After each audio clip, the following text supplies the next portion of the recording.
Germany in 1931 was a country on the edge.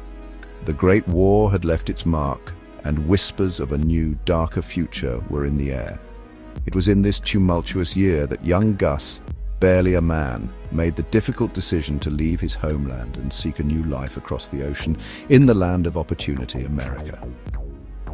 Gus arrived in New York City Harbor on a grey November morning. The city bustled with a frenetic energy that both excited and intimidated him. He spoke little English, carried all his possessions in a battered suitcase, and clung to a hope for a brighter future. He found work in a bakery in Brooklyn, his days filled with the comforting aroma of yeast and sugar. He learned English from his fellow workers, a mix of immigrants like himself, each with their own story of dreams and struggles. Life was hard, but Gus was determined to build a good life for himself in this new land. Years passed, marked by hard work and quiet determination. Gus learned to navigate the bustling streets of his adopted city, his German accent softening with each passing season. He felt a growing sense of belonging, a belief that he had indeed found a place to call home. One spring evening in a small cafe on a quiet street corner, Gus met Josephine. She was a vision of loveliness, with sparkling eyes and a warm smile that lit up the room. He was smitten. Their courtship was a whirlwind of shared meals, stolen kisses, and laughter that echoed through the streets of Brooklyn. Josephine, with her quick wit and infectious zest for life, chipped away at the remaining barriers around Gus's heart. He found himself opening up to her, sharing his hopes, his dreams, and the painful memories he had carried with him from the old country. They married in the spring of 1939, a small ceremony filled with the aroma of fresh flowers and the promise of a future bright with hope. Their tiny apartment was filled with love and the comforting aroma of Josephine's cooking. Life was good, but the storm clouds were gathering on the horizon. News from Europe grew increasingly grim, and the echoes of war reached even the quiet streets of Brooklyn.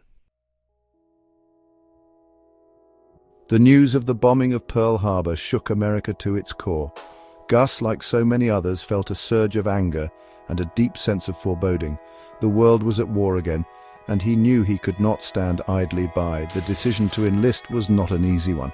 He had built a good life with Josephine, a life he cherished, but the horrors he had witnessed in his youth, the rising tide of fascism, and the threat to his adopted homeland weighed heavily on him. He knew he had to do his part. Josephine, though heartbroken, understood. She stood on the platform, tears streaming down her face as his train pulled away. He carried her love with him, a beacon of hope in the dark days to come.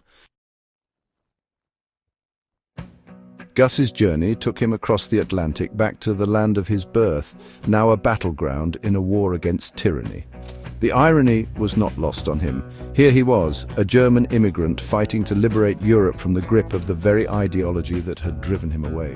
He served with distinction, his courage under fire earning him the respect of his comrades. He fought not out of hatred, but out of a deep love for the freedoms he had found in America, freedoms he was determined to defend.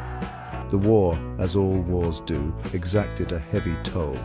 Gus witnessed unimaginable horrors, lost friends and comrades, and carried the scars of battle, both physical and emotional. Yet through it all, he held on to the memory of Josephine, her love a beacon guiding him through the darkness. Gus returned home a changed man, forever marked by the horrors he had witnessed. But he also returned a hero, his bravery a testament